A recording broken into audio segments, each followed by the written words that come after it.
सुनाएंगे, जिसे सुनकर आपको 440 वोल्ट का झटका लगेगा। भारत की धरती पर अनेक परंपराओं का जन्म हुआ है। इनमें से कुछ ऐसी भी हैं जिनकी जड़ें समाज में बहुत गहरी थीं। देवदासी प्रथा ऐसी ही एक कुप्रथा थी, जिसमें न जाने कितनी मासूम बच्चियों को बलि चढ़ा दिया गया। यह कहानी भी एक मासूम बच्ची की है, जिसे देवदासी बनाकर मंदिर को अर्पित कर दिया गया था। उसकी जिंदगी कैसे इस प्रथा की बेड़ियों में जकड़ी गई, कैसे उसके सपने टूटे और किस तरह वह समाज के क्रूर व्यवहार का शिकार हुई, यह जानने के लिए कहानी को विस्तार से समझे। इस कहानी का आरंभ एक मासूम सी जान से शुरू हुई। यह कहानी 19वीं सदी के एक छोटे से गांव की है। उस गांव में एक गरीब परिवार रहता था। परिवार में पिता रामलाल, माता सुमित्रा और उनकी 8 साल की बेटी गौरी थी। गौरी दिखने में मासूम, हंसमुख और बहुत प्यारी बच्ची थी। उसके माँ बाप उसे बहुत प्यार करते थे, लेकिन उनकी गरीबी के कारण वे उसे ज्यादा सुख सुविधाएं नहीं दे पाते थे। गौरी का सपना था कि वह बड़े होकर एक पढ़ी लिखी महिला बने और अपने परिवार को गरीबी से बाहर निकाले। लेकिन उसे क्या पता था कि उसका जीवन इतनी कठिनाइयों से भरने वाला था। उसके गांव में एक प्राचीन मंदिर था, जहां एक कुरीति भी अपने पैर पसार चुकी थी। जहां गांव के मंदिर में एक पुराना रिवाज था। माना जाता था कि गांव में अगर किसी बड़ी विपत्ति या महामारी का प्रकोप होता तो देवी को प्रसन्न करने के लिए एक कन्या को उनके चरणों में अर्पित किया जाता था। यह देवदासी प्रथा उस मंदिर की प्रथा बन चुकी थी। गांव के पंडितों का मानना था कि ऐसा करने से देवी प्रसन्न रहेंगी और गांव पर उनकी कृपा बनी रहेगी। गौरी की माँ को जब एक दिन पता चला कि पंडित गांव में किसी मासूम बच्ची की तलाश में है, तो वह चिंतित हो उठी। लेकिन उसे कभी भी यह नहीं सोचा था कि उसकी अपनी बेटी इस प्रथा का शिकार बनेगी। उस समय पंडितों का निर्णय सबको मानना पड़ता था। एक दिन गांव के पंडित और मंदिर के महंत रामलाल के घर आए। उन्होंने कहा, रामलाल, देवी के मंदिर में इस बार तुम्हारी बेटी का नाम चुना गया है। उसे देवी की सेवा में समर्पित करना होगा। इससे तुम्हारा जीवन धन्य हो जाएगा और देवी की कृपा तुम पर बनी रहेगी। रामलाल और सुमित्रा के होश उड़ गए। उनके पास कोई विकल्प नहीं था। गांव के लोग भी पंडितों के इस निर्णय को ईश्वर का आदेश मानकर उसका समर्थन कर रहे थे। रामलाल ने पंडितों से विनती की, हम बहुत गरीब हैं, मेरी बेटी बहुत छोटी है, उसे मत छीनो।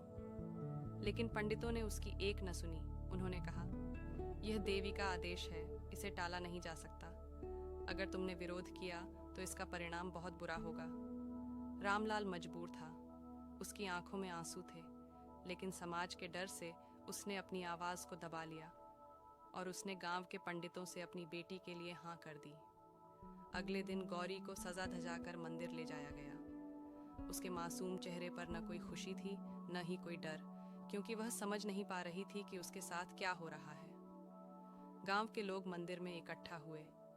पंडितों ने देवी की पूजा कर गौरी का श्रृंगार किया और उसे देवी की सेवा में अर्पित कर दिया। इस रस्म के बाद गौरी अब एक देवदासी बन गई थी।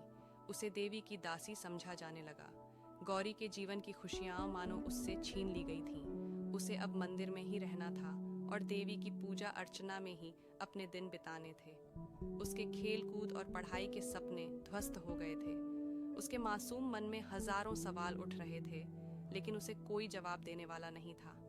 और इस तरह उस मासूम की जिंदगी से सभी खुशियों को छीना जाने लगा। जैसे जैसे समय बीता, गौरी ने महसूस किया कि उसके जीवन में बदलाव आने लगे हैं। मंदिर के महंत और अन्य पंडित उसे अपने लाभ के लिए इस्तेमाल करने लगे।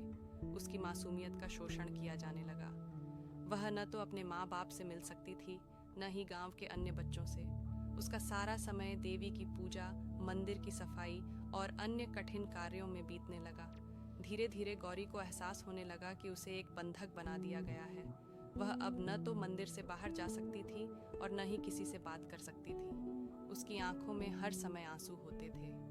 वह भगवान से प्रार्थना करती कि कोई उसे इस बंधन से मुक्त करा दे, लेकिन उसकी सुनवाई कहीं नहीं होती। समाज की क्रूरता गौरी जैसे जैसे बड़ी हुई, मंदिर के कुछ प्रभावशाली लोग उसकी खूबसूरती का फायदा उठाने लगे। उसे देवी का दासी कहकर समाज ने उससे दूरी बना ली, लेकिन मंदिर के प्रभावशाली लोग उसकी सुंदरता का लाभ उठाने लगे।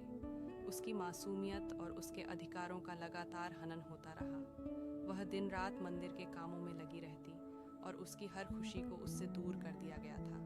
गौरी अब तक समझ चुकी थी कि उसकी जिंदगी इस बंधन में ही बीतेगी, लेकिन उसके दिल में एक आस थी कि एक दिन शायद उसे इस नरक से आज़ादी मिल सकेगी। एक नई सुबह की आशा। एक दिन गांव में एक नई जागरूकता फैलाने वाला एक साधु आया।